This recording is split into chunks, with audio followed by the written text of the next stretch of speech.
এগুলো এনেছে বাজার থেকে, খুবই কচি আর টাটকা, সেই জন্যে আর খুবই ছোট ছোট, সে গোটা গোটা কেটে নিয়েছি।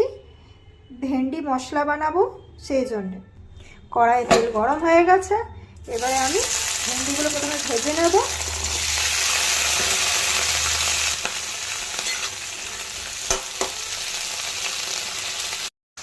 এখানে আমি টমেটো, ধনে, জিরে, কাঁচা লঙ্কা, আদা আর একটা এলাচকে প্রথমে তেলে ভেজে নিয়েছি হালকা করে। এটা বেটে নেব, এটাই মশলা হবে ভেন্ডি মশলার।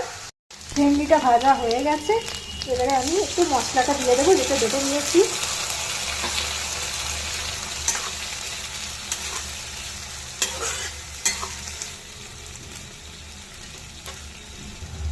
এবারে একটু হলুদ গুঁড়ো দিয়ে দেবো, পরিমাণ মতো লবণ, একটু চিনি, মিক্সির বাটিটা ধুয়ে নিয়েছি সে জলটা দিয়ে দেবো, ভালো করে মিশিয়ে নেব।